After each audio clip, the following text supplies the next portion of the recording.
Ladies and gentlemen, would you please rise for the playing of the Sibling Rivalry Baseball Podcast with your host, the 2023 IBWAA Podcast Host of the Year, Jana, and her big brother, Jeff.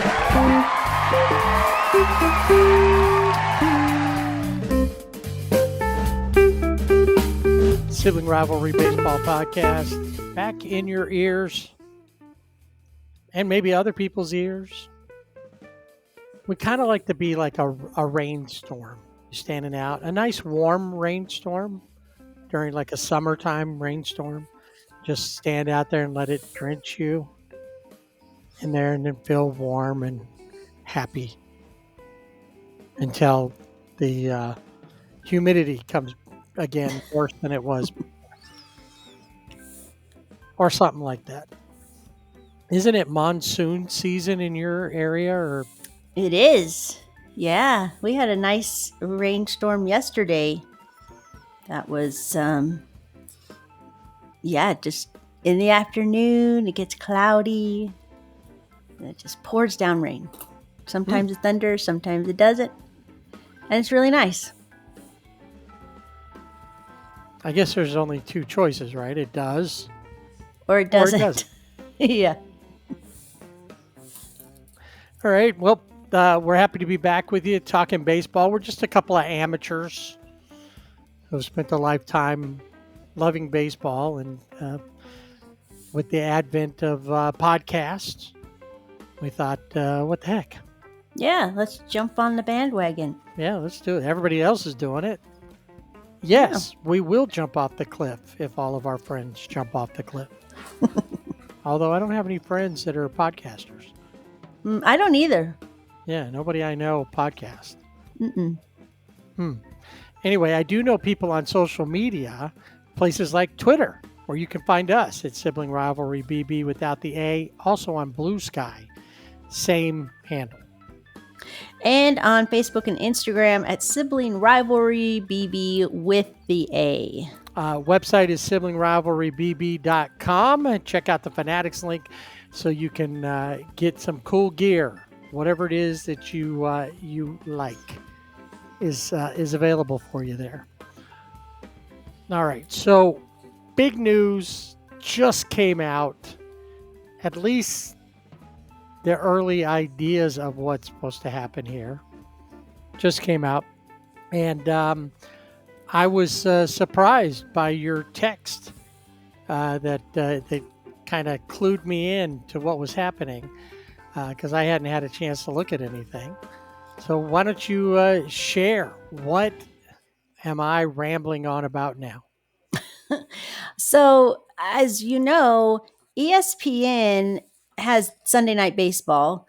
And earlier in the season, they're like, we don't want to do that anymore. We don't want to do Sunday Night Baseball. Yeah, we're not getting the value out of it that we thought we would. Exactly. So now and Apple TV has Friday Night Baseball. Roku channel has Sunday morning baseball, which breakfast ball. Which was on Peacock.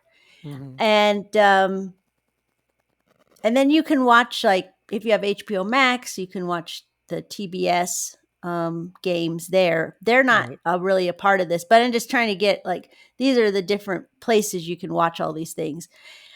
Anyway, MLB is shopping things around, and it looks like that NBC, Peacock, and Apple TV Plus are considered the top contenders for Sunday Night Baseball. And also first round playoff games. While ESPN could add weekday games and have a bigger daily digital presence, and I'll talk about that in a minute. Netflix has come out as a potential new home for the Home Run Derby, which has been on ESPN. They could also add the WBC, the World Baseball Classic. But this is the one that got me, was that ESPN is also interested in MLB TV. I have MLB TV because that's how I watch the Dodgers. And it seems like, I didn't know this, but ESPN is going to be launching their own channel, a direct to consumer channel, which I've complained about ESPN before, because you can have, like, if you have Hulu and Disney and ESPN, you can bundle it all together because ABC owns ESPN and they own Disney. I guess Fox owns all of that too. But anyway, so now if you try to watch something on ESPN, if you ESPN Plus, then okay, you could probably watch something, a soccer game here or there. But you can't watch Little League Baseball on ESPN Plus. You can watch ESPN, and you have to have you have to be a subscriber to a cable, Spectrum or YouTube TV or something like that. Some live Fubo, some kind of live subscription. But now ESPN is coming out with their own direct-to-consumer platform. So I'm thinking they are really interested in MLB TV because they want to be able to add that in to their direct-to-consumer digital subscription. I'm not too excited about ESPN having MLB TV. I don't know how they're going to do it. MLB TV right now is Major League Baseball. And if you have that subscription, you can watch any out-of-market games, of course, with blackout restrictions. But you can also watch the MLB Network and Right. shows on there. So I don't know how that will affect, because I can't see ESPN showing MLB Network on their direct platform. The other thing is the terms of the deals are expected to be for 3 years, because MLB's goal is to have all its rights, including the World Series and playoffs, open for bidding in the 2029 season. And after 2028, Fox and TNT Sports, their deals with the league will conclude. So I thought that Manfred, who says he's going to retire in 2029, wanted to have MLB to have all of that and not these other groups.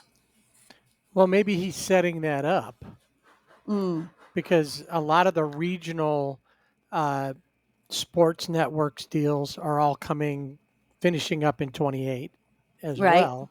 So if he can get everybody cleared, he can, maybe get what he wants before he retires. The question will be teams like the Dodgers and the Yankees, who have great deals in their own channels, and will that, will they be willing to opt out of those deals with their own channels? Right. Yeah. I mean, I would be right now, you can only get, like, for the Dodgers, you can only get it if you live in California or Southern California, I would guess. I don't know. But in California, I would be more apt to get the Spectrum, what do they call it? Spectrum, Sportsnet, Yeah, Sportsnet, but like Sportsnet just LA. LA, yeah. But so just to be able to watch the Dodger games, because with MLB TV, I mean, I can watch all of the games, whatever. And sometimes, I'll look at other, teams, see what's going on across the league. But if I could just watch the Dodgers, then I would just want that. But will they be able, like you said, be able to continue that with these other deals going in place? I don't Well, know. I don't know. That'll be the question. And what will it become? Will there ever be a no blackout time frame? Right. Yeah. And I think that was something that Manfred had always talked about being something was to get rid of the blackouts. Yeah, I'm not sure that that's Is it it's a talking feasible? point, but people are like, "Oh, okay," and we can ride along. And then he goes, it's not going to work out." Yeah. The little carrots he's throwing out there. Little carrots. So, yeah, I just thought it's obvious the deal, none of these deals are finalized, but from all of the reports that are coming out, it seems like what I told you as far as, the Sunday night baseball and the Netflix, that seems pretty much a done deal. The Netflix with the home run derby. And if they can do a better job than ESPN does, then more power to them because ESPN is boring. Yeah, they don't do a very good job with it at all. No. So things like that, they probably should have done MLB Network, which is different than MLB TV. So they'll Right. still have their own network thing, as far as we Mm-hmm. know. Yes. Yeah. I didn't see anything about them that network going away or becoming part of some other, you know, ESPN or something like that. Part of a salad with the baby carrots. Mm-hmm. Yeah, exactly. So we'll just have to see how it all plays out because that's the interesting thing too, and we'll talk about this in around baseball is these deals, and then how does that correlate with possible expansion and realignment of teams? Right. Yeah. All of that will come into play at that point. So stay tuned. It's time for Dodger Baseball. All right. So only 3 series to talk about this week. And we'll start here in the Dodger segment with the Freeway Series, Dodgers and Angels. It was terrible For who? for the Dodgers. It was awful. Just, yeah. I mean, close games as far as on the score. Okay.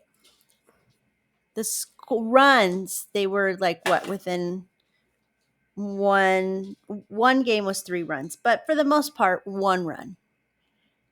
But I don't really think you could even say they were close games because No. there were a lot of things happening with the Dodgers, base running mistakes, and just, overall, just didn't play well against the Angels. And the Angels came out and they were ready. They were aggressive at the plate and they were, pitching was good.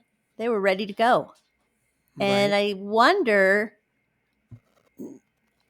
did the Dodgers underestimate them, or which they could have, or were the Dodgers just in their funk, or was it a combination of both? Or were the Angels just a good team? Well, the Angels played very well. They did, Um, even though I hated it. if I had to go back, I'm sure. Um, if I had to go back and look at, in the past and this, I would have said, oh, the Dodgers played down to the Angels. But when you look at the Dodgers, um, they've got a worse record since the beginning of July, or an even record with the Rockies, Mm-hmm. or by further, the worst team in baseball. Yeah. And yet the Dodgers have been playing at the same level. So I would say that they still are in their funk, whatever it is, Mm-hmm. and it's hard to get past like Zach Neto when he's on fire. Yeah. I mean, well, and in the first game, Jose Soriano, who has had ups and downs, mostly ups on the mound, had a good game against the Dodgers. No runs, didn't give up any runs, only 2 hits and 6 strikeouts. But then you look at the flip side, you had Yamamoto going for the Dodgers, and he's a good pitcher, but you don't know what Yamamoto you're going to get. And they didn't get the good Yamamoto. 4 2/3 innings and gave up 6 runs. And this is a big one, 5 walks. Like, you can't win a Right. game when you're giving up walks like Yeah, that. The that starting definitely- pitcher. Definitely worked against them. And the other thing that didn't help, well, it was just after him, Alexis Diaz gave up a run, but after that, the bullpen was able to stop the Angels. The Angels bullpen and the starter, like you said, Soriano did good. All of the reliever except for one were there. The Dodgers are only in it because Sean Anderson gave them 4 runs. Right. 2 of those via home runs. Mm-hmm. So it wasn't, but it was pretty much the Zach Neto show. 2 home runs in that first game alone. And, 3 for 3 in that game. Jan Moncada, 2 for 3 in that game. So they really, they came out playing hard. Like you said, they came out swinging. They came out aggressive. I think Dave Roberts said that as well. And I think that this shows, what the players are capable of. I don't think that it had anything to do with the manager. I think they played above and beyond him.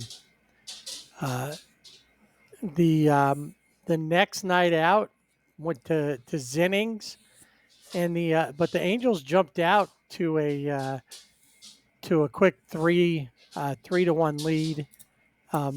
And the Dodgers tied it up. It looked like this was going to be a closer game, and maybe the Dodgers were going to be able to do something. But the Angels tie it up in the 9th and score one more in the 10th to take that. And But in this game, the Angels had their 8th triple play in franchise history.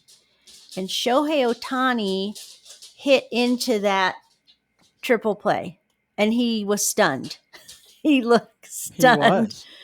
But it didn't have to be a triple play because Dalton Rushing was on first base, and he just, maybe he was stunned and he couldn't get back to first base. He had time. And then when he did get back to first base, it looked like he had injured himself. The way he kind of fell on hit the first base and then flopped on the ground, and you're like, oh man, he's really hurt himself. I think it was more, I'm going to lay here on the ground because what I just did was really, I made myself look really silly here.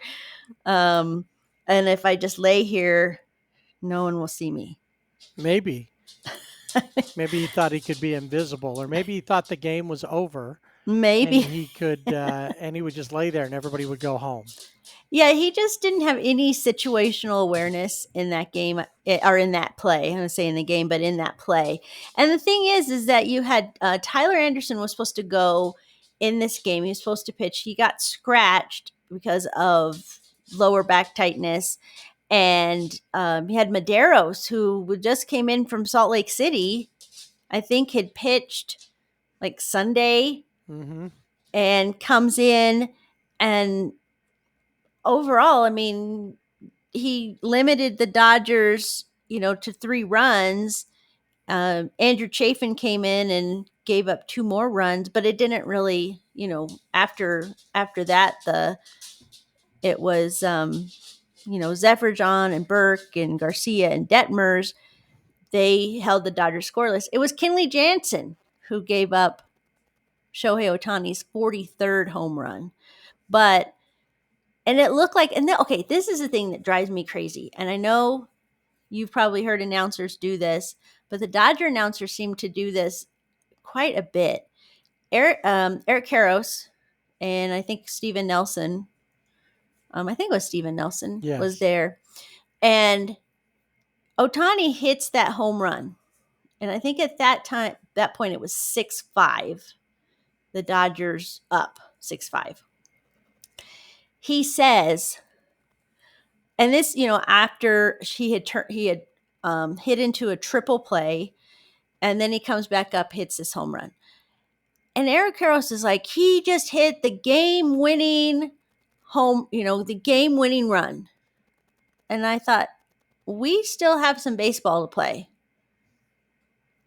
So what are why are you jinxing this? And sure enough, it was 6-5. And what do the Angels do? They tie it up. And then it was Joe Adell that hit a chopper over Muncie's head. And that was the end of the game. That was it. Mm-hmm. Taylor Ward, he seems to, he is a Dodger killer. He's a 2 for 5 in this game. He had 2 RBIs. In the first game, he was 0 for 2, but he had 2 walks. So, that still, he still was putting a hurt on the Dodgers being on the base pads.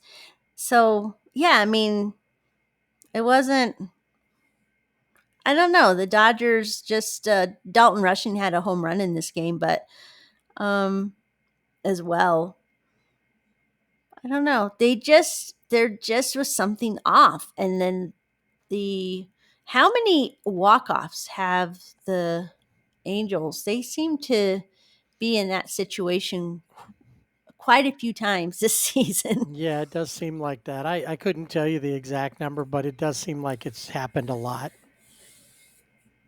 And then in this third game, it's, like, sponsored by Broom City. Yes, it was Broom City. In the third game, the Dodgers didn't score. They came out and scored 3 runs in the top of the first. And you're like, oh, all right, they're going to win this game. Something's happening tonight. They're going to win. But Shohei is on the mound, and I think he had his worst showing since he's been back in his. Is he still rehabbing to a certain extent? I think rehabbing, stretching out. Yeah. But he pitches 4 1/3. I think they wanted him to go 5, but he gave up 5 hits and 4 runs. He didn't walk anybody. He had 7 strikeouts. I mean, and he gave up a home run, but he wasn't as sharp on the mound as he normally is. And, yeah, I mean, it doesn't help though that Freddie Freeman was 0 for 5 in this game. And I think in this game, Michael Conforto finally, they're like, okay, you're going to get the bench because you got to reset yourself.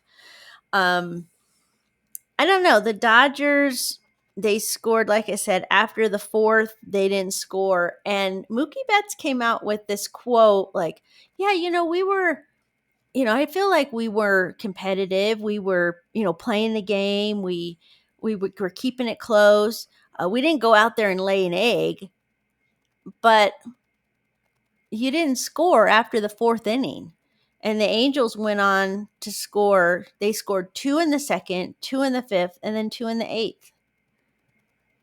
And it was enough to beat the Dodgers and sweep them for the season 6-0. Like that, they win the series. And It's the Angels' first 3-game sweep of the Dodgers at Angel Stadium since May of 2017.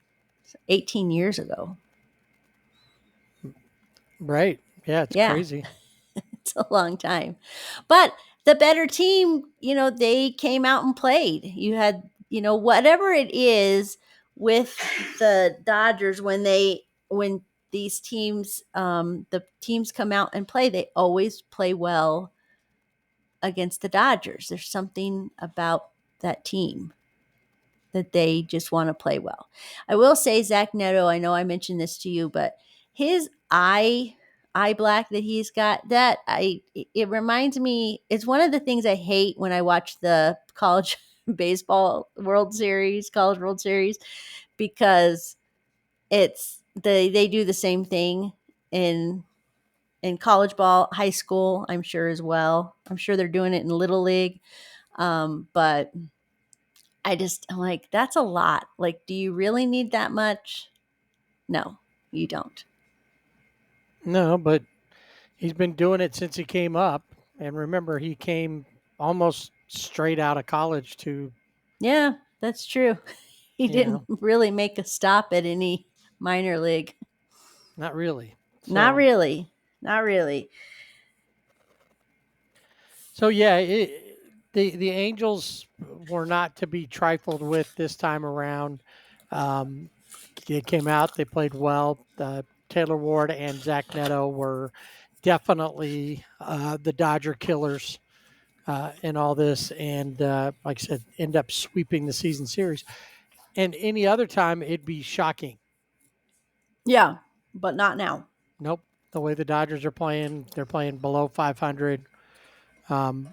Yeah, it's just And you that's would think, though, this would be an opportunity. The Freeway Series, they're in Anaheim, not too far away.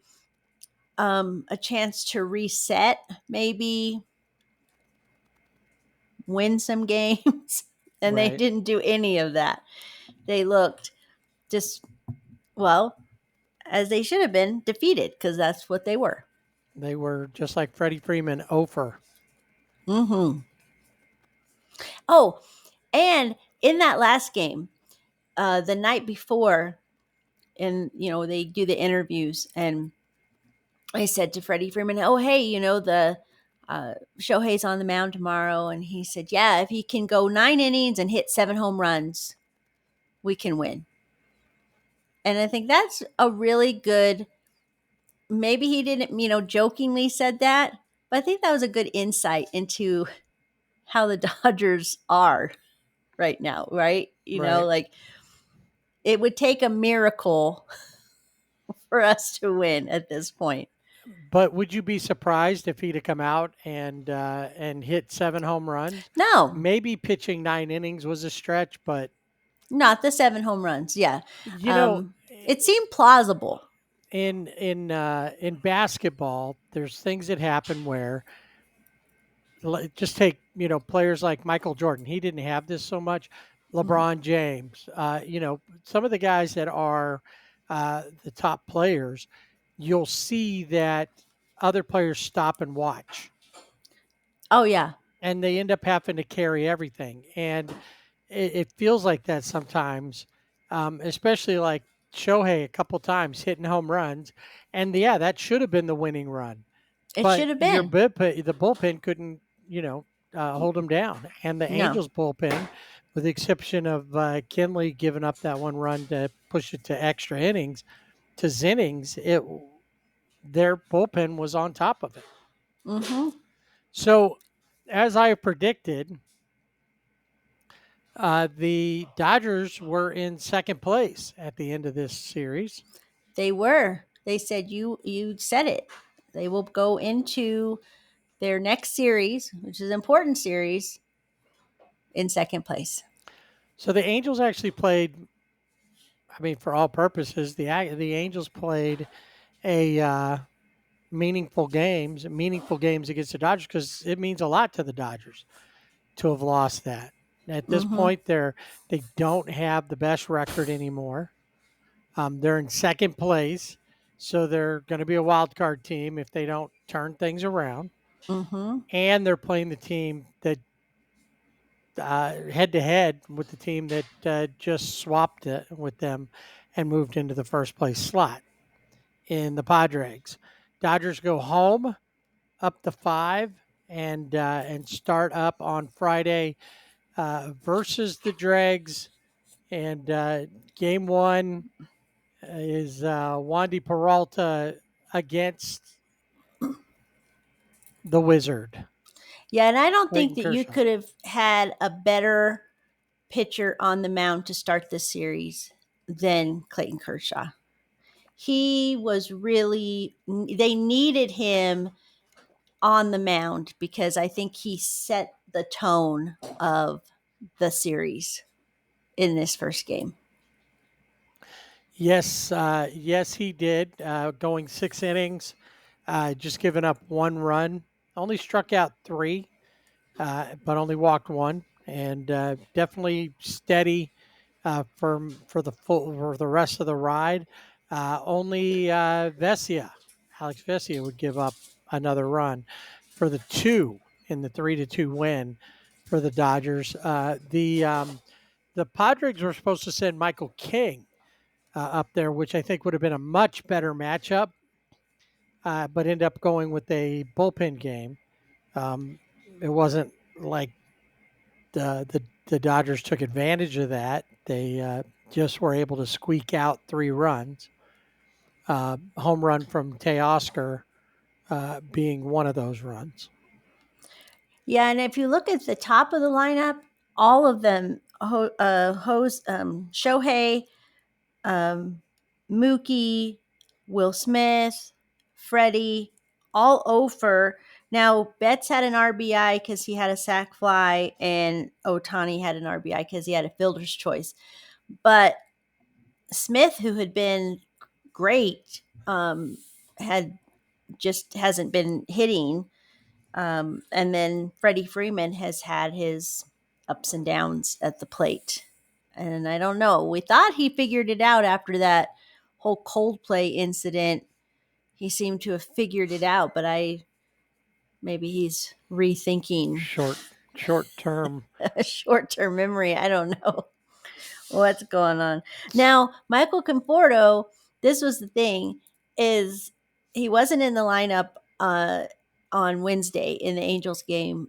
He was on the bench. He was really next to, Dave Roberts, talking to him almost the entire game. And he is in the lineup Friday. Everybody's like, why is he in the lineup? Just so he can, get bases loaded and strike out, ground out, pop up, his normal MO. But he actually got a hit in this game. He was 1 for 2 that, it was something positive for him. Now, if it continued, I don't know. But in game 1, he did get a hit. But Tatis Jr., 0 for 3. Arise, 0 for 3. He did have an RBI. Manny Machado was 0 for 4. And it was Ramon Laureano, who they got in the trade deadline, who hit a home run in the game. It didn't feel like they came in with the same attitude and swagger. No, not at all. Yeah, not at all. It was very much the thing that was interesting about this game too is you're watching it, and we've been to Dodger Stadium. It's loud in Dodger Stadium. There's always 50,000 plus there, regardless of who's playing, what team is playing, they're playing. The music is loud. You've got Dieter Rule on the organ, DJ Severe's, spinning the tunes, and they've got lights and it's loud, but it's quiet. There were very quiet moments, almost as if they were watching golf. Because I think that when they got to that, it was 3-2, but then they get to the later innings and San Diego scored a run in the 8th. And it was like, oh no, here, it's going to happen again. And it was very quiet. So it was almost as if they were like, I don't know to cheer. I'm nervous. I think they were all nervous. Yeah. And so it was quiet. And you've heard Dodger Stadium where it's kind of quiet, and other stadiums too. But yeah, especially later innings when it's, it's a blowout and people have left the stadium and it's just kind of quiet. You can hear a yell here or there. You couldn't hear anything. It was like we're watching a golf match, and their Dodgers are making a putt in the ninth. Will they be able to close it out? And they did. They were able to. They were all holding their breath. They were. So that was a good thing because everybody was like worried that the Dregs have been playing hard and great, Mm-hmm. and the Dodgers have not been. And so, what can we expect? So you go into game 2, and holding your breath still, Yep. uh, especially in this matchup. You're hoping for the best from Blake Snell, but you're going up against Dylan Cease, so you're not real sure. And every time I see him, he just looks old timey. He does. It's that mustache. Oh yeah. And more so, but then he also his hair is longer. Hmm.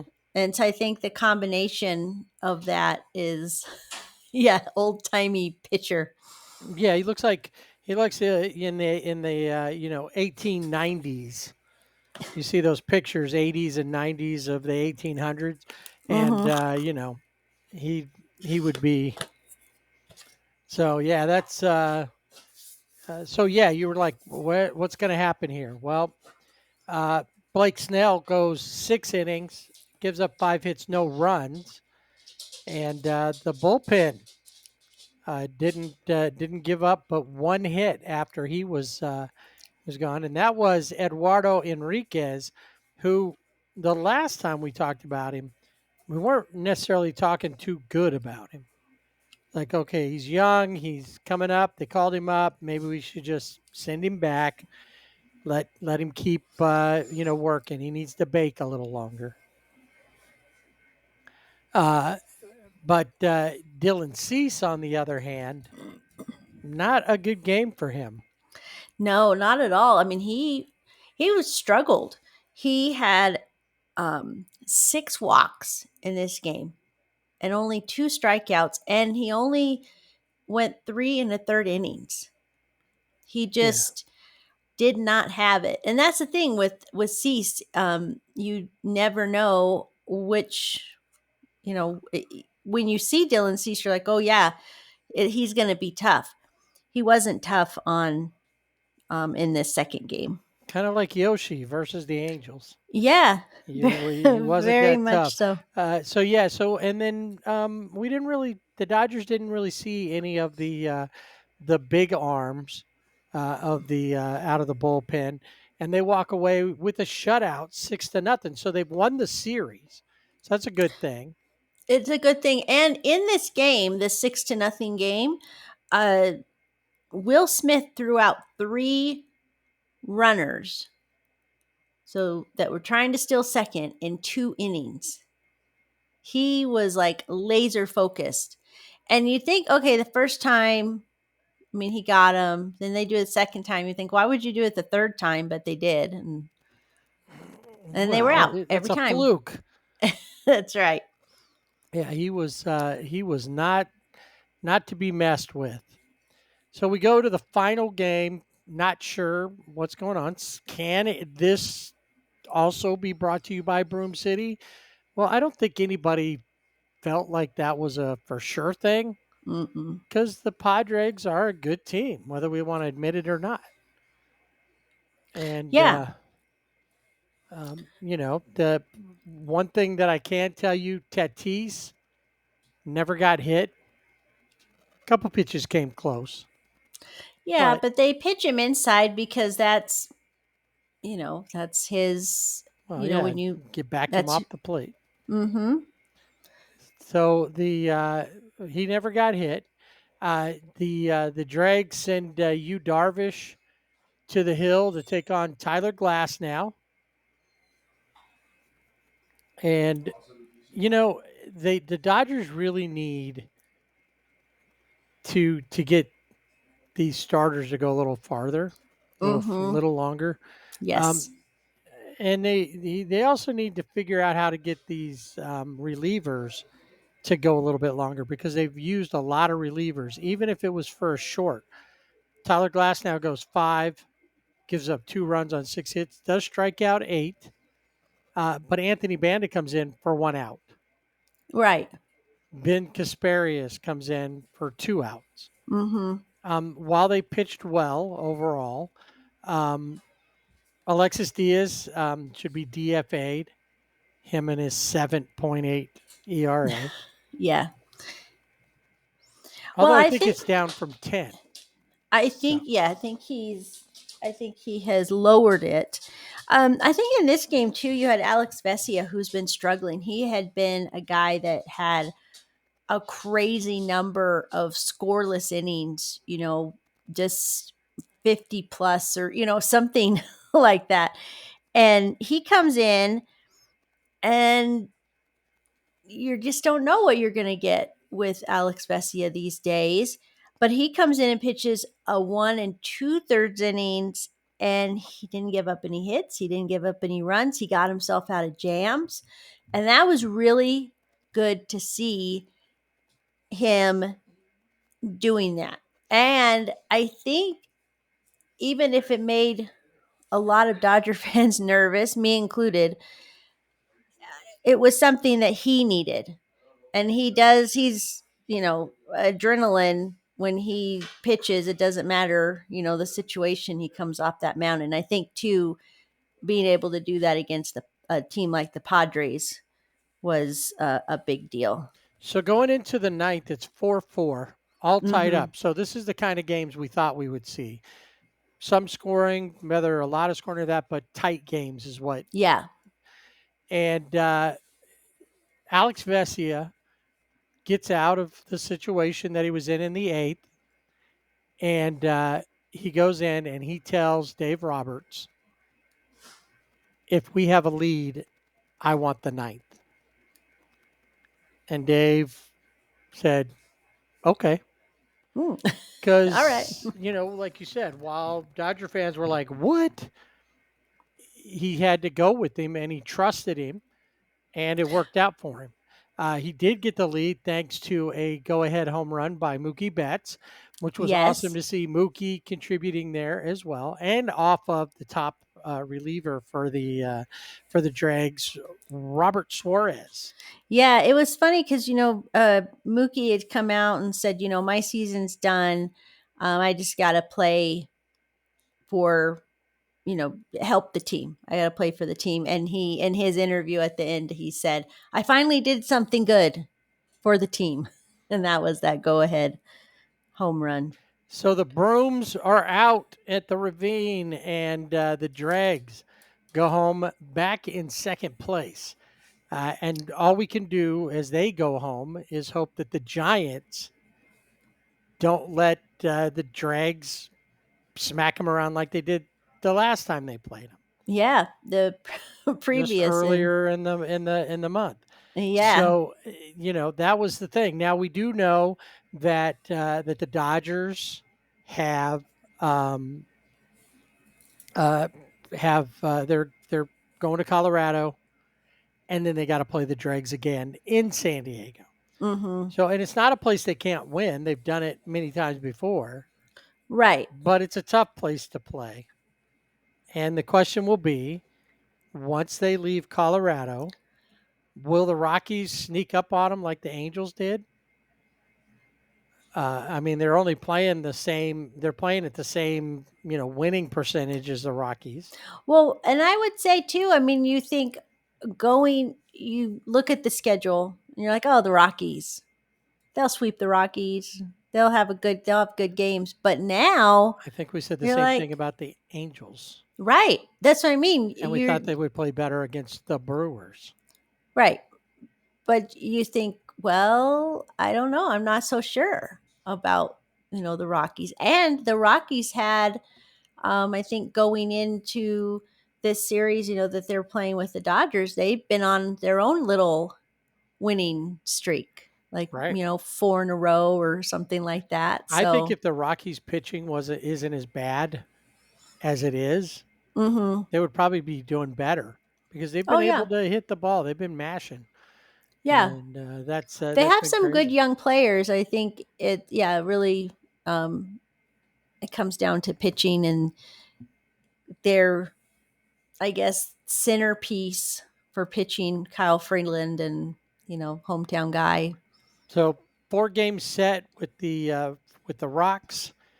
So they finish up today, Thursday, and then the Dodgers head to Petco and for 3 with the Dregs, the final 3 of the season versus the Dregs. So they want to do that, get them out of the way, build them a little cushion, and definitely make sure they have the tiebreaker just in case. You got a player of the week? Yes, I have. But before I give you my player of the week, Manny Machado, 1 for 12, 4 strikeouts in the series. And he did not give interviews after Sunday's game. And, what's his name? Didn't have to charge the mound. And, no charging the mound. The managers were polite to one another. I was going to say even Snitker said something complimentary about somebody even. Schilt? Schilt, not Snitker's in Atlanta. Yeah. Schilt even said something complimentary. It was probably about Shohei, but probably. My player of the week, I went and looked at everything, and I decided to go with Clayton Kershaw. That was a good one. Tone setting. Tone setting is the captain, I think, of the team. He is the Dodgers. Wizard. He is a wizard. He's and the GOAT. Pitching well in his 18th season. Mm-hmm. Overall. So that's awesome. I went with Alex Vesia. He said, "Give me the ball," and he came through. He could have asked for it and then fallen apart, but no, he came through and helped. I like that one. Make sure that the Dodgers swept. So good on Alex Vesia.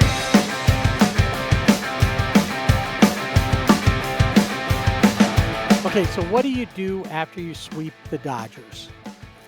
You get in a van. Okay, no, you probably do bus or van and go to the airport and fly to Sacramento. That hotbed of MLB activity.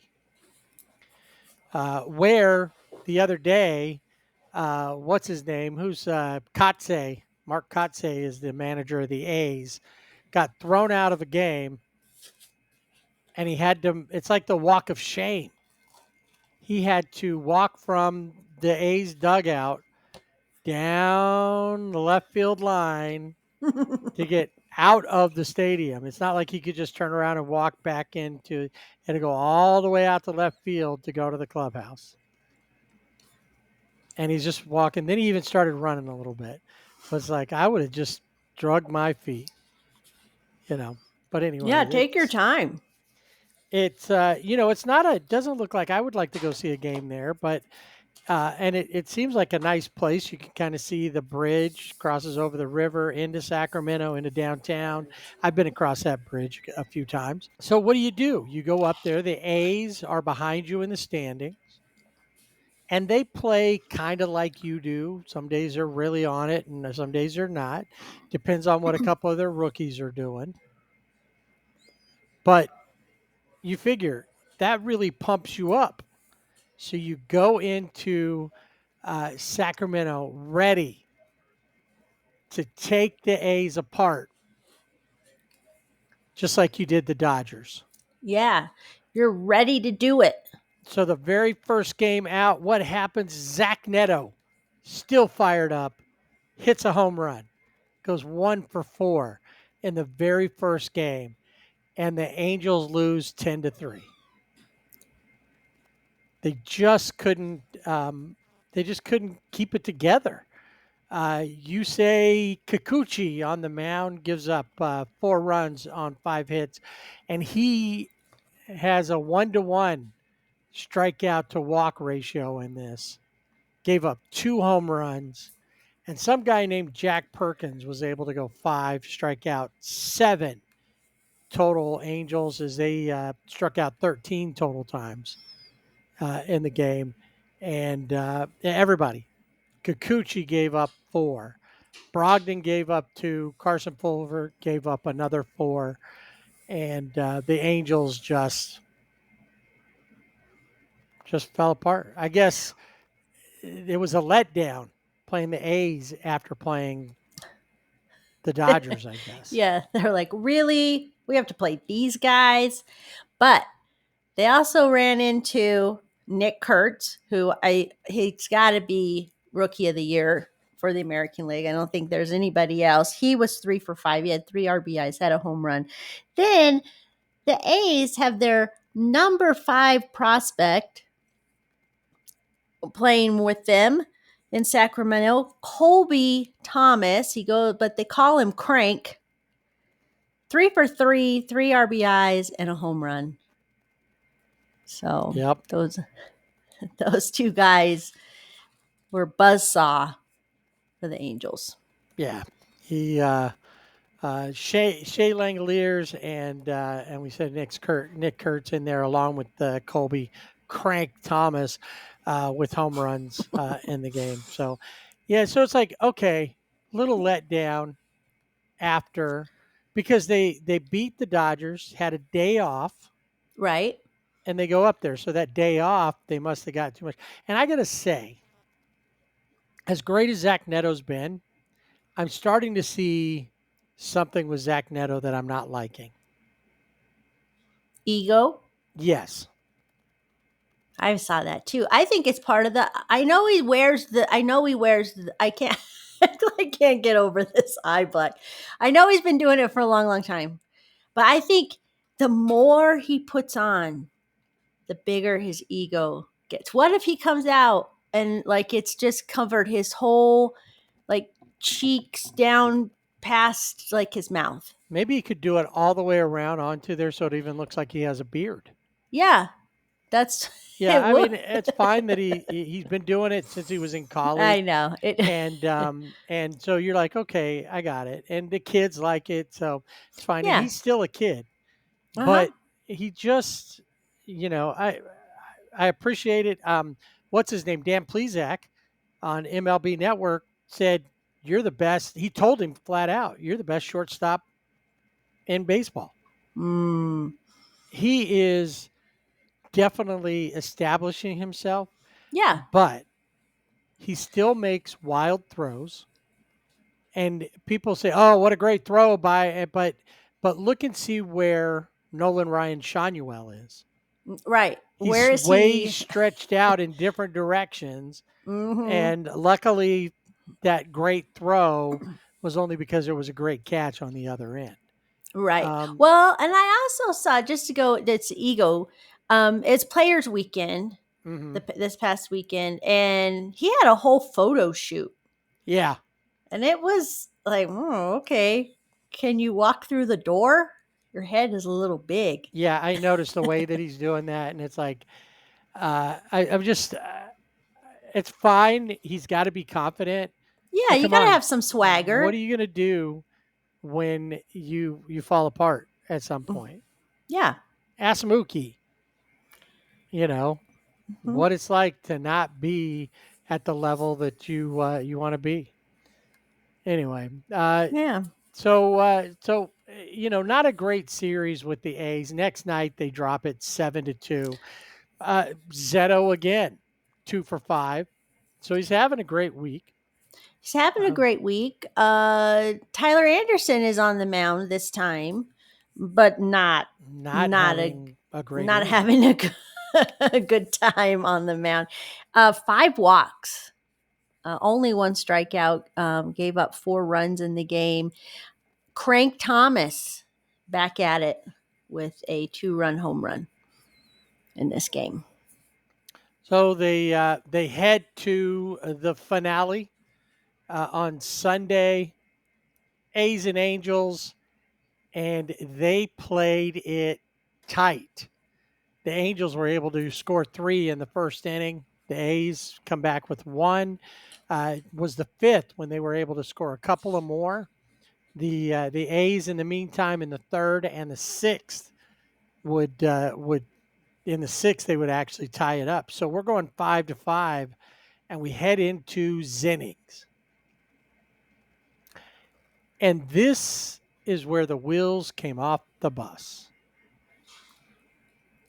for the Sacramento A's. Yes. In this case, it went the Angels' way. Yes, they were able to take advantage of a lot of mistakes, and I mean a lot of mistakes. Mm-hmm. With the A's, it was crazy. 6 runs that they scored in Zennings, top of the 10th, which, Zennings, like 1-2 runs maybe, but 6.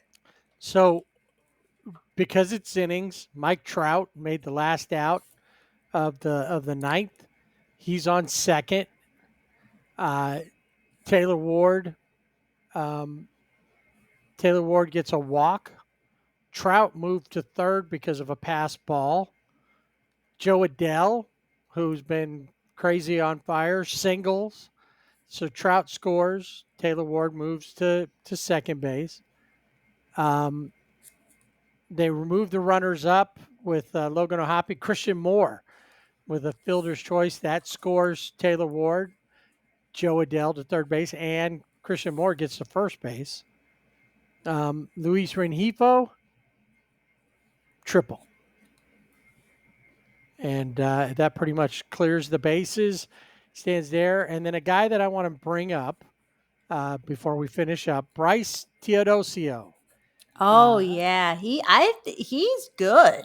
Yeah. And I don't think that the other outfielders, the Angels outfielders, know what to do because he's catching balls he's supposed to catch, and he's catching balls that he really shouldn't be catching, but he's catching.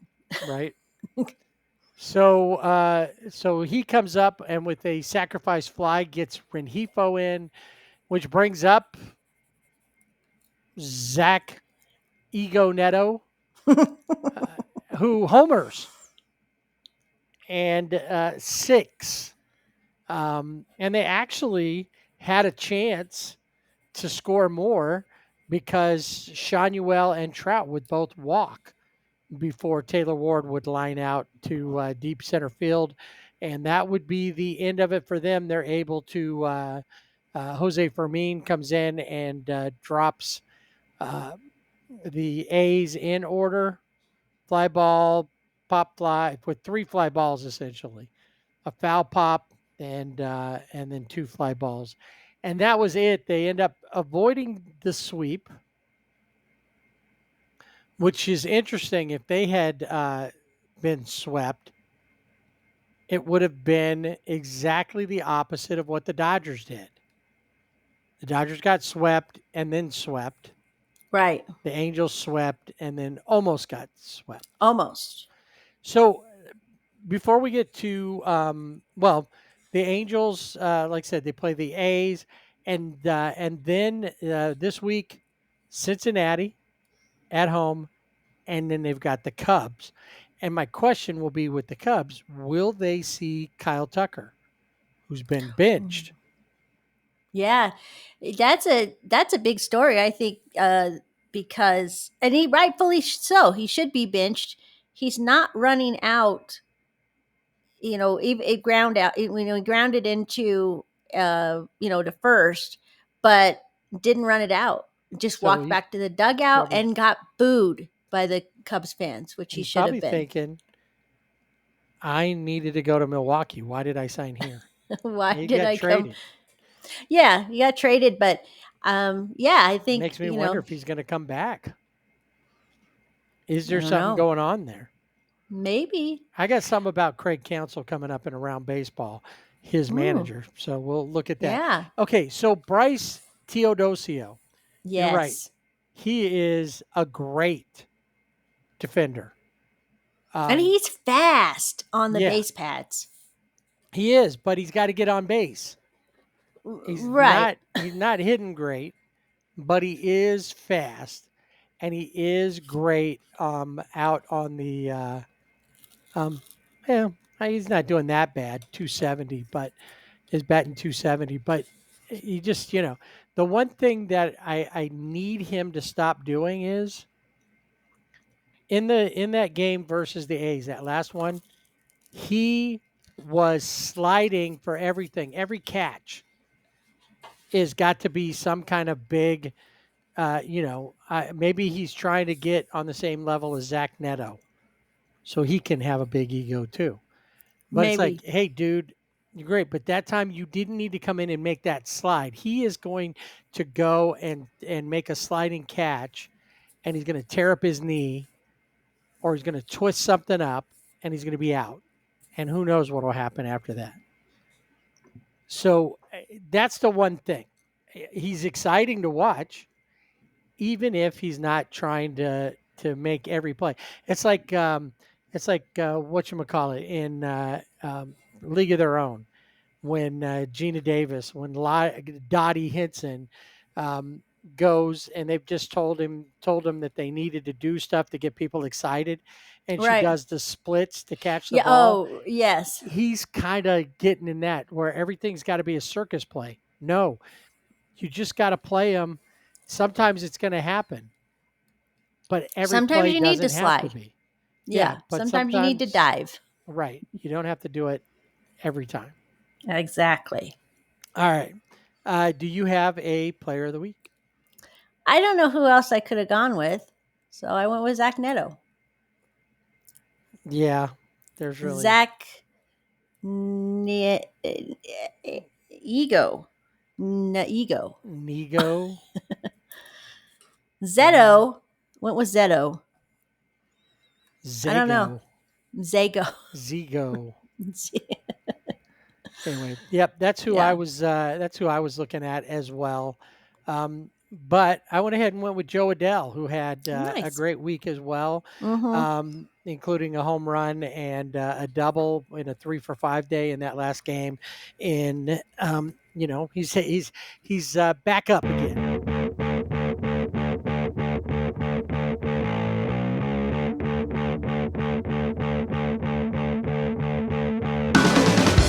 Time to hop in the bullpen cart and take a ride around baseball. And bringing you the players of the week for MLB, Jana. All right. We're going to start with the National League this week. And the player of the week is Francisco Lindor of the New York Mets. Francisco. That's fun to say. 560, 1.64 OPS, 560 batting average, 1.64 OPS, 3 home runs, and 7 RBIs on the week. So good week for Francisco. And then in the American League, guy that we don't often talk about, Zach Neto. Hardly ever. 320 batting average, 1.254 OPS, 4 home runs, and 8 RBIs. Nice. Yeah, knew that. That's why I didn't give it to him. Yeah, But it was, he's been consistent all season long. So, you just figure even after a late start, because he was injured to start the season. Yeah, he's making up for it. So he's been doing well, and Shanuel is kind of in there as well, quietly doing his thing. So got that. Oh, forgot to mention that the Dodgers have somebody that has some connection, that has some Mike Trout-like qualities. I don't know if they're qualities, but definitely a connection with Mike Trout. You know who it is? Okay. I'm thinking, but nobody comes to mind. Guy that they just got, Buddy Kennedy. Oh, Buddy Kennedy, that everybody said, who? And the connection is, I noticed at the minute, because I said who, when I saw him in a lineup, I went and looked him up. And the first thing I noticed was that he went to Millville High School in New Jersey. Oh, that's right. I did hear that. And that he and Mike do work out together in the off season sometimes there at the school or in that area, and that Mike has been real good about. That's what Buddy says, that Mike's been good about, pick up his phone whenever he calls, helping him out, trying to do. I don't think he has much of a career. It's not. He's not going to be a Trout like career. No. His whole career is going to be about where Mike Trout is now, because we didn't mention, if you notice, no mention of Mike Trout really in the Angels segment, other than he was started off innings at second base. He's That's it. still 2 home runs shy. too shy. He just isn't hitting. No. And he just needs 2 to get to 400, right? Yeah, 400. Yep, to 400.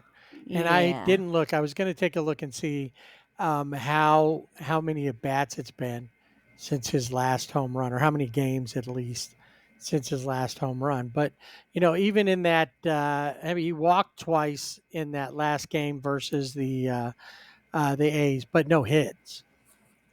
Scored 2 runs, great. And he's getting on base. I mean, he leads the Angels with on base percentage. And you would think that'd be Zach Neto, but no, Zach Neto is like 50 points below him. But yeah, I'd like to see when his last home run was. So I'll have to look that up. You started kind of, or alluded to it. Some other things that came out of the commissioner while he was at the. And we need to talk about this too, at the Little League Classic. Yes. All right.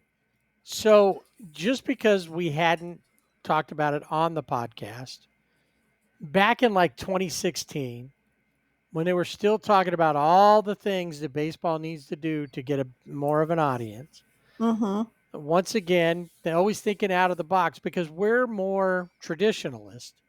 We are. So we don't really come up. I mean, we'll take an idea and run wild with it. I can run it into the ground. But sometimes we need somebody else to throw out the idea, and then we can build up on it. Well, once again, Planet Head said, why not have a game with the Major League team at the Little League World Series? Yeah. Playing on a Little League field, though, is what his thing was. Right. And then we even thought about maybe just a 3-on-3 game, or 3 major leaguers per team on a team of little leaguers. Right. Because I think that would be a true Little League Classic. You really want to go there. And then what happens? The next year, here comes Major League Baseball. And of course, they just do regular games at a big stadium there, and at a regular Major League size stadium. Boring. Yeah, I can do that.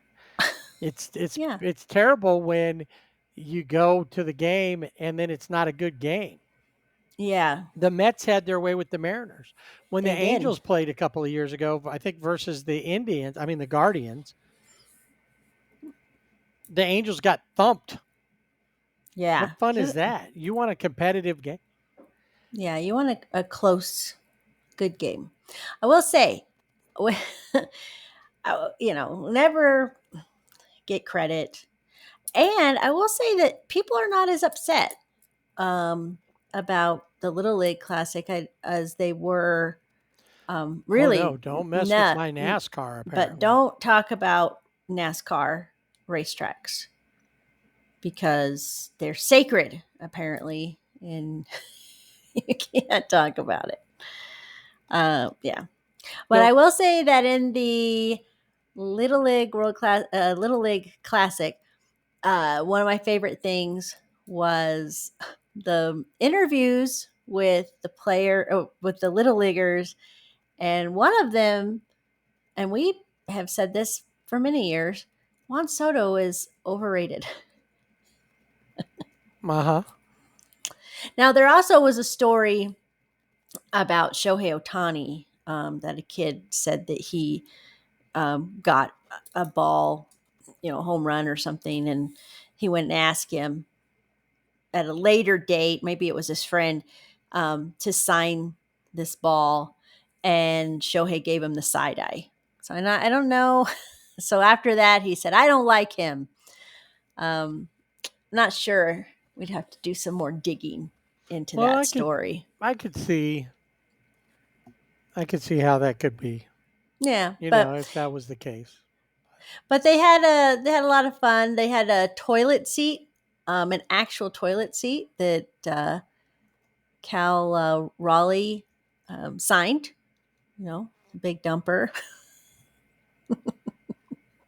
Yeah. So they had fun. It wasn't, the game was, but they had a good time. But wow, and it was cool at the end of it. They did like the Little League teams. Yeah, they went over and high-fived each other. Yeah, I liked that.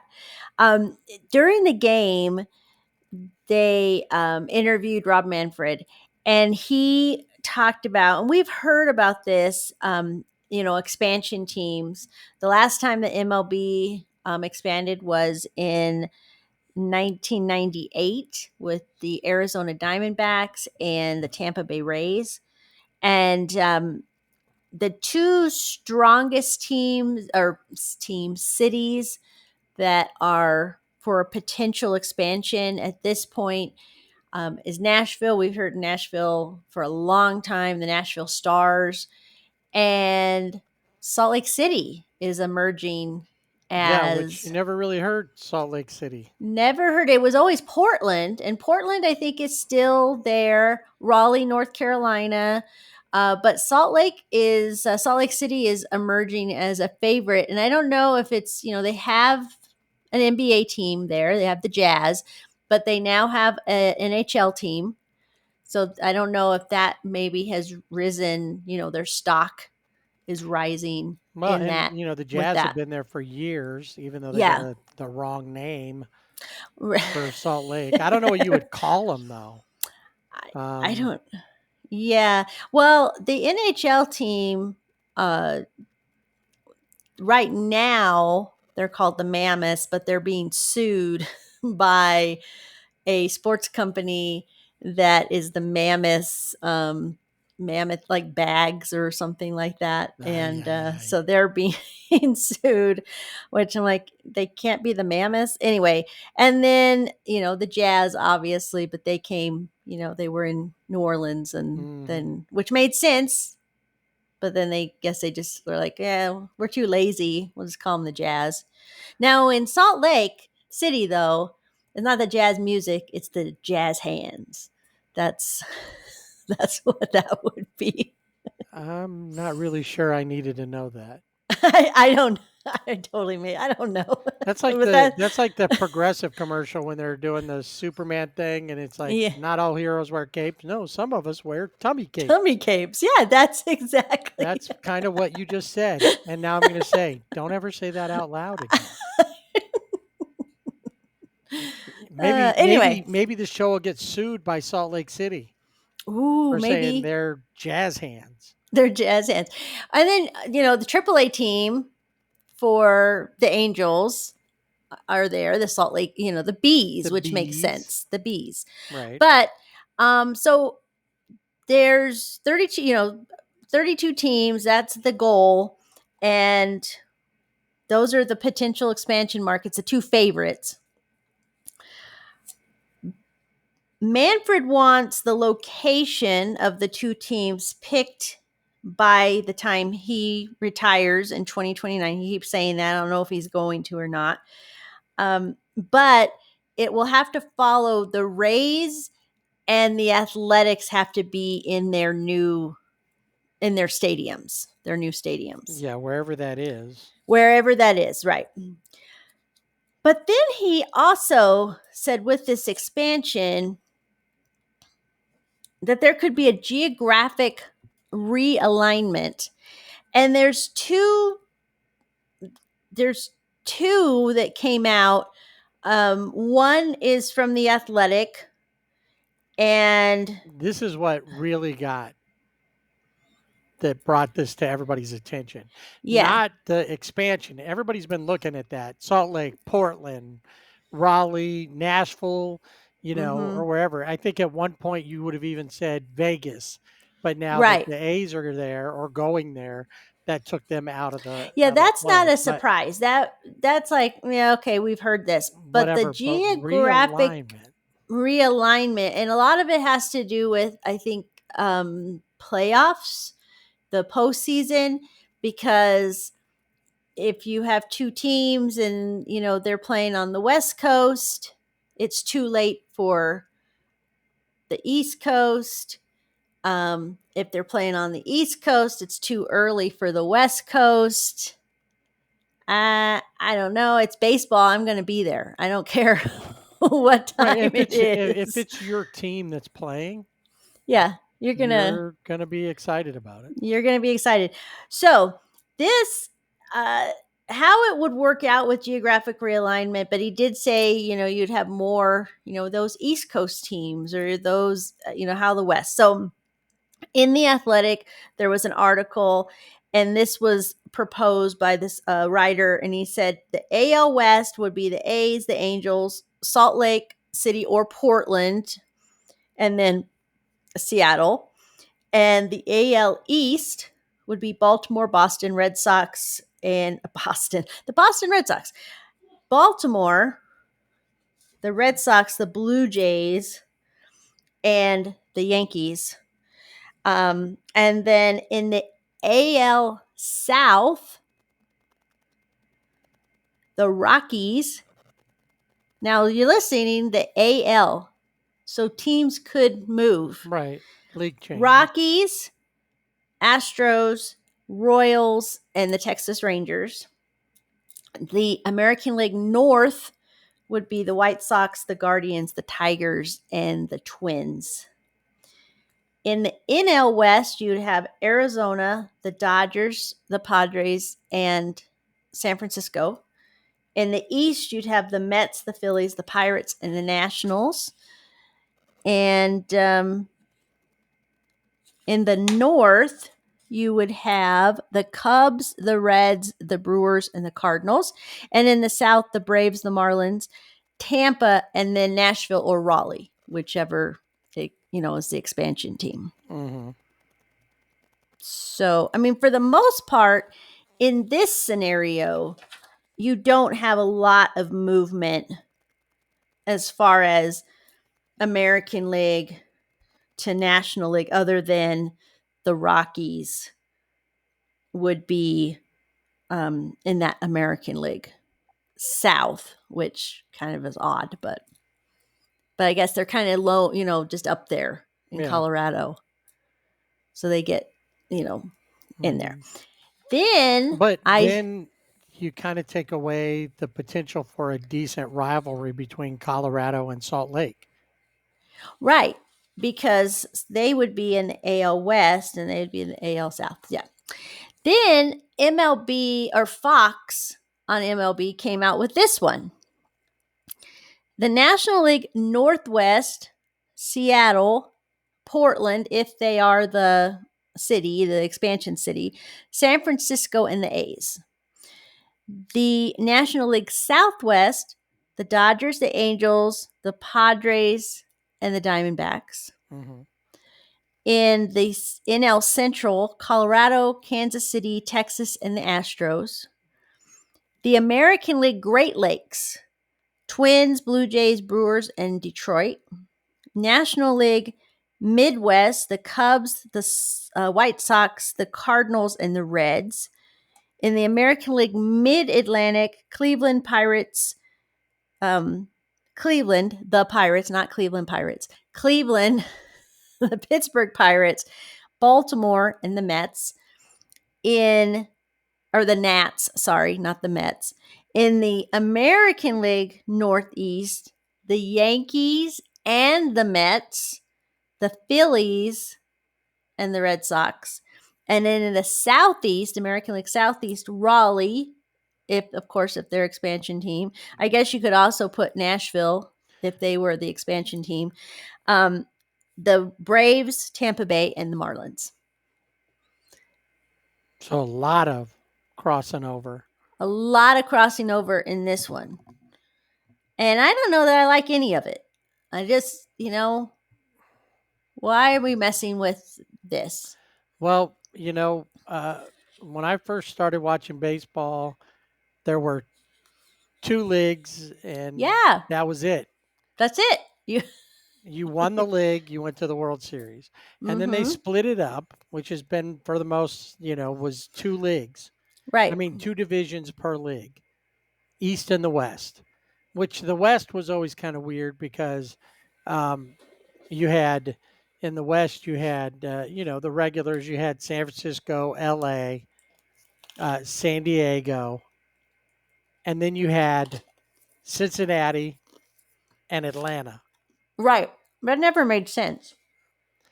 And I think it's just because that's where they got added in. But when you looked at the, you had the Cubs and the Pirates and the Mets and the Phillies, the Expos before Right. the Nationals. So that was more that way. So it was like, well, what are we going to do? So, moving things around a little bit is one thing, but all of that changing, I mean, it was tough when the Brewers went from the American League to the National League, Yeah. and Houston changed and went to the American Yes. League from the National League. Yeah. And there's four, there's all of these. It's like 1, 2, 3, 4.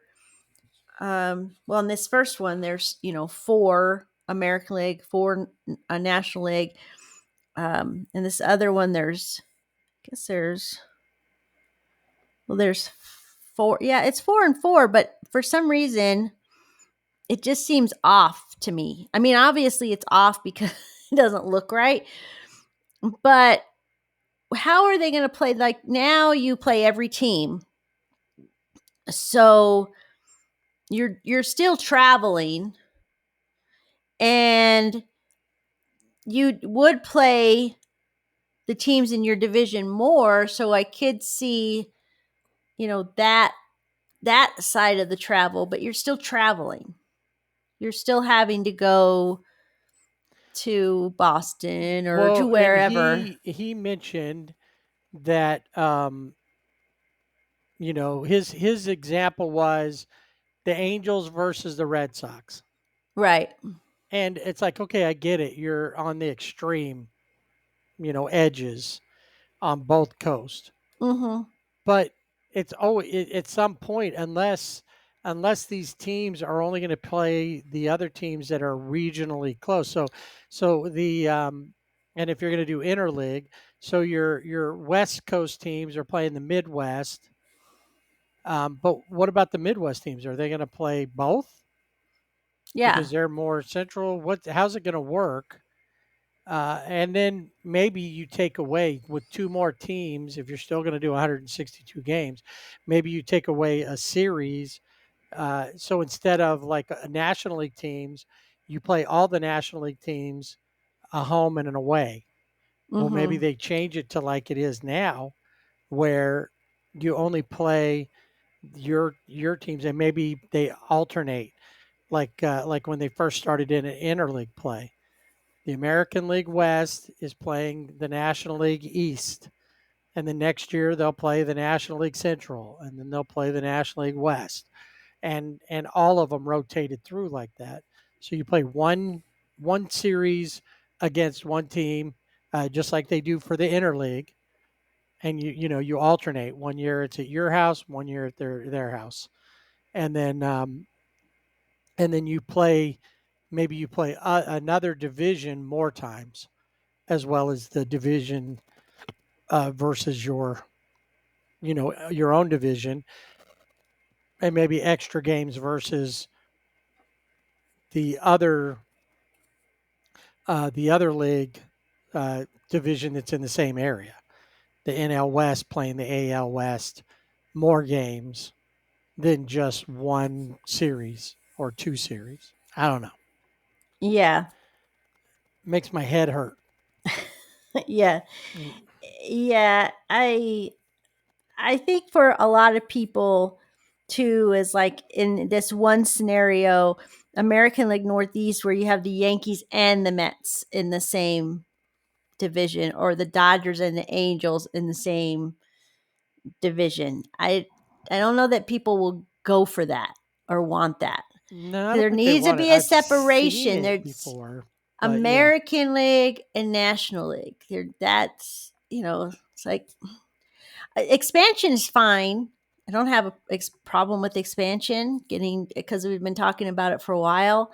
Who it will be, what city it will be, we don't know. But I think this whole just realignment and the cross teams, I guess they become, they switch leagues, but we've already seen teams, and you've mentioned them, switch leagues and the uproar that it caused when Houston became an American League team and Brewers became National League. It's because you get set in.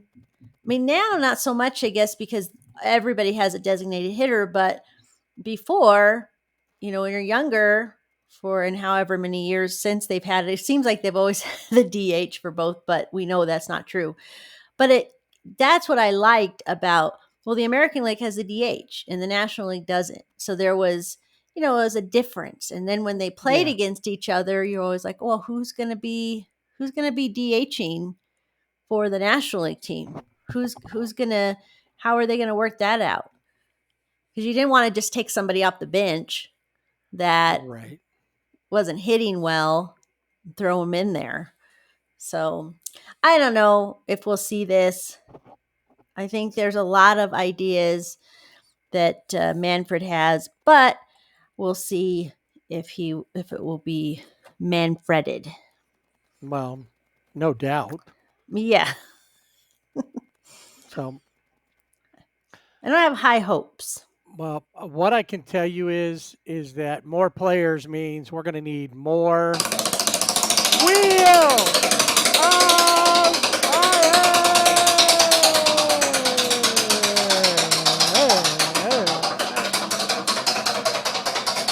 We're going to have to expand.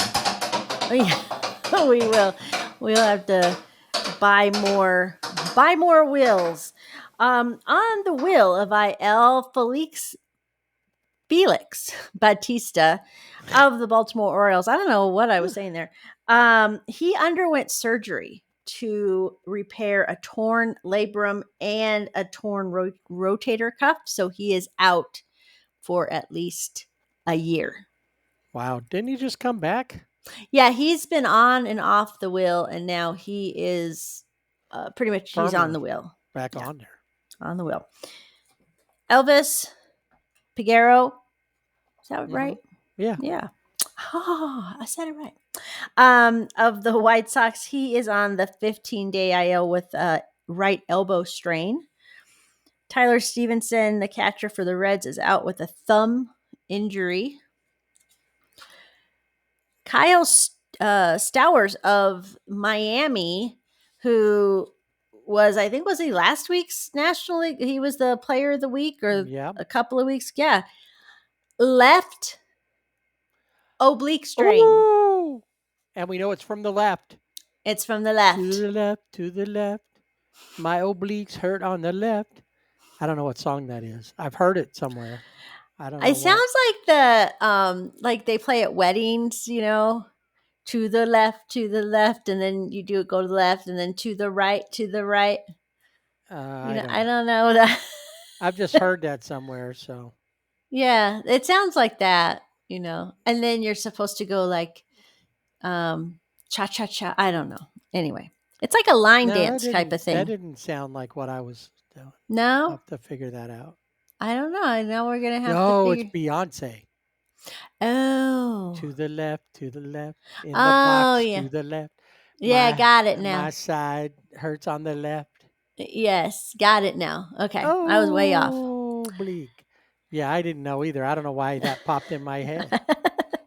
I'm like not even looking at anything that would have even taken me in that direction.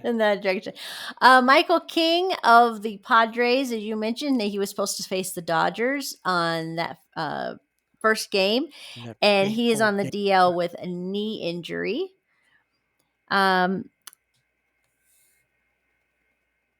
Jake Berger of the Rangers is on the 10-day IL with a left wrist sprain. Brendan Donovan of the Rockies is on. Is it the Rockies? Yeah. Left groin strain. No, I'm sorry. St. Louis, the I was going to Rockies. say Woo. Cardinals. Well, I was thinking, I saw Donovan, and I think I was thinking of the other guy. Is it Doyle? Brenton Sunshine Doyle. Superman So Donovan. Brendan Donovan, of the Cardinals, left groin strain, and he's on the 10-day IL. Matt Chapman, this is his second time this season on the IL, and he has inflammation in his hand. And this is interesting. I had no idea that he also, and he's been dealing with this pretty much his whole life since he was 7. I didn't know this, but he has Tourette's syndrome. Oh, really? Yeah. No, I hadn't heard that either.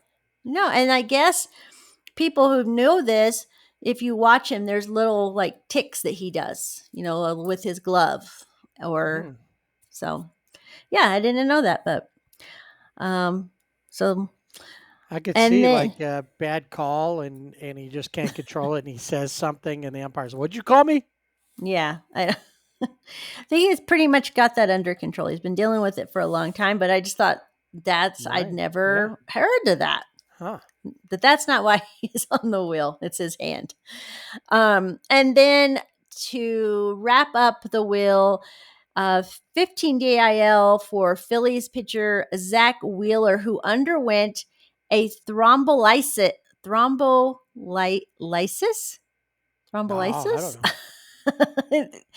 procedure to remove a blood clot in his right upper extremity. And you've heard thoracic outlet surgery, that syndrome. It's similar to that. And so they're not sure if he will be back this season. And they're hoping that it's a better outcome than, say, like a Steven Strasburg, who also had something similar. So that's a big one. That's a big one for the Phillies. And that's it for the wheel of IL. Well, that's good because we're going to move on to something that requires no wheel, and that is the Little League World Series. We are coming close to the end. Next week, we'll have a champion. And that champion will not be Honolulu, I can tell you that, because they got eliminated in an elimination game by Irmo, South Carolina. Had they beat them, Irmo was gone. Yeah.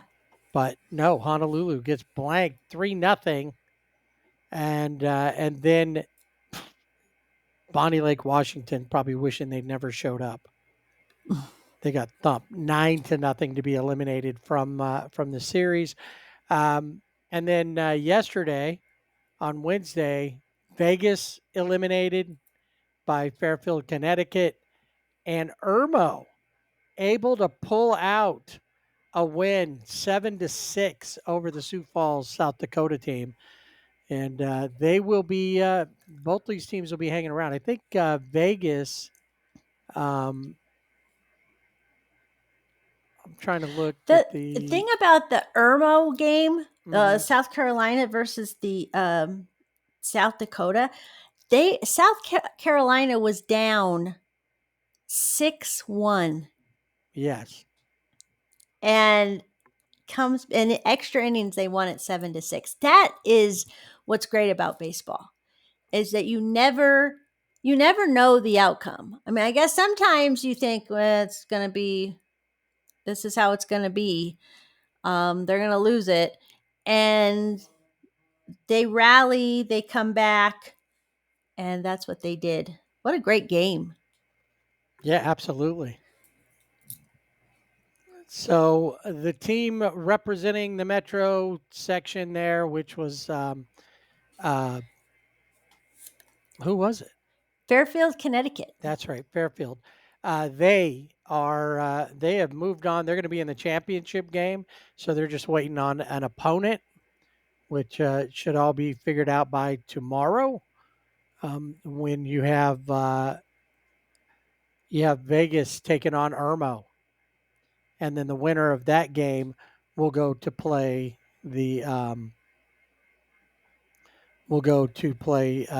Fairfield, Connecticut. On the other side, internationally speaking, Santa Cruz, Aruba, and Venezuela will be playing each other to see who's going to move on to the championship game, and they are going to take on the representative of the Asia Pacific section, and which would be Taipei, Chinese Taipei. I'm kind of surprised that Japan didn't make it there. They eliminated Team Mexico pretty handily, but yeah, they were pretty impressive. But yeah, it looks like Chinese versus one of the Latin countries, and either Connecticut or Vegas or South Carolina, whoever comes through after that. And we'll see that all on by Saturday. We'll know all that. And then Sunday will be the championship. Last week we talked about the Brewers and what an incredible run they've been on. Going for 14 straight at one point. But the big deal wasn't about the 14 or even 13. It was 12. Apparently, the deal has been for years that if the Brewers get, have a 12-game winning streak, George Webb, which is a regional burger joint in that area, gives away hamburgers to everybody for 12 games in a row. So the story came out that apparently council said, honestly, I've never seen a George Webb saying he preferred Cops, another burger joint. The problem for him is the internet, really. Yeah, because that's the biggest it's problem. easily found. You would think that the fact that Kyle Tucker's not playing well for him would be the bigger problem, but no. Here's the thing: Council grew up in Milwaukee or that area in Wisconsin, and so it doesn't look like the last time that the Brewers went on a 12-game win streak in 1987. Apparently, he didn't go get a free hamburger because he'd never seen one before. Right. And then his team that he managed back in 2018 also won 12 in a row, which triggered another free hamburger spree by George Webb, the restaurant George Webb. Well, apparently he doesn't know. He doesn't know anything about it. But he's made some statements. Back in 2018, who knew that we would make it this far? Council said. And the biggest piece of stress going into this game would be George Webb's hamburgers. Right. His dad worked for the Brewers front office in the 80s. Council was in the stands for a lot of Brewers famous that comeback that got the 12 straight victories on an Easter Sunday back in 87. He had to know. He knew because he said, I remember the concept of free hamburgers going back so long, it's hard to believe that it's never happened since then. I guess it's a pretty good streak, but it's something for everybody to talk about for sure. And I mean, free hamburgers is free hamburgers.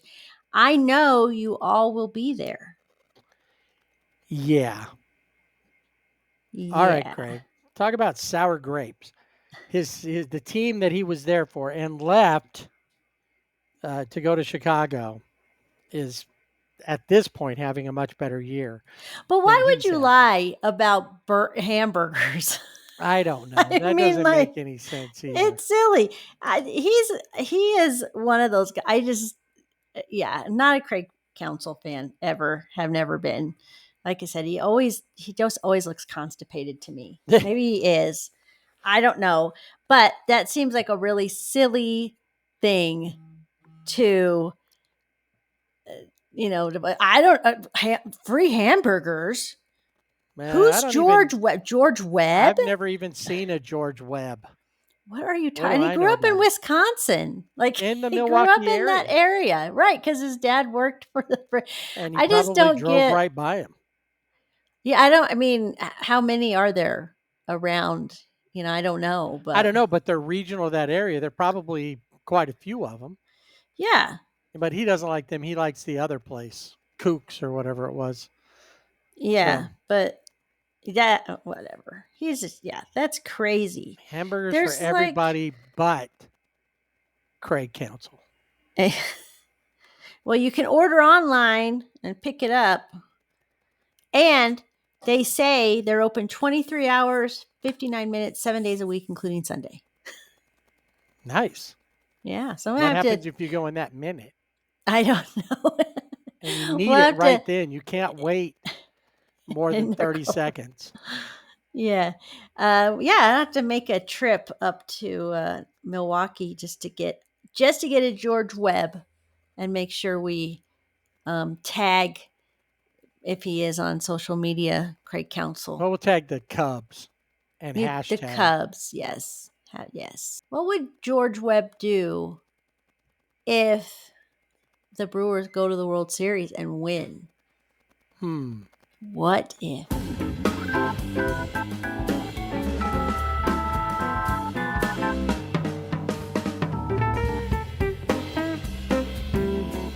I don't know about you, but I'm hungry now. So let's wrap this up. Park the bullpen cart and call it a show. Go get some free hamburgers. If I don't think there's any place giving out free hamburgers around here, but maybe I have enough points on one of my apps that I can get a free hamburger.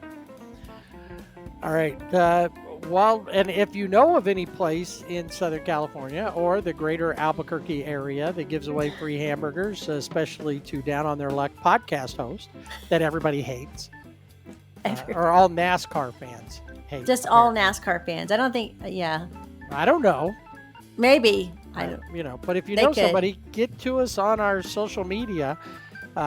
We are on Twitter and Blue Sky at Sibling Rivalry BB without the A. And on Facebook and Instagram at Sibling Rivalry BB with the A. The website is siblingrivalrybb.com. Stop in, check out whatever we got going on there, and the Fanatics link to go get yourself some good sports gear. So till next week, when we'll have a new Little League World Series champion, and we'll be able to see what happened. Did the Dodgers stay in first place for the next meeting with the Dregs, or did the Rockies have their way with them? We got all that and more here on the Sibling Rivalry Baseball Podcast. Until then, watch some live baseball. There's still plenty to go around. And don't forget to swing away.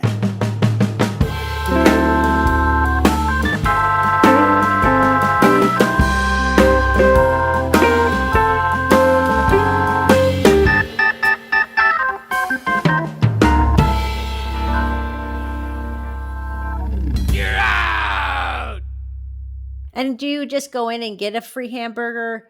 Do you have to have it with a purchase of something? Like the Jumbo Jack in LA area, you got to get a drink. I have so many questions now all about Call George. I guess I'll have to find out. Maybe we can have a representative on the show to share with us what that promotion is. What is that promotion? And did they ever see Craig Counsell in the drive-thru and or inside getting a hamburger? Right. A bag of burgers.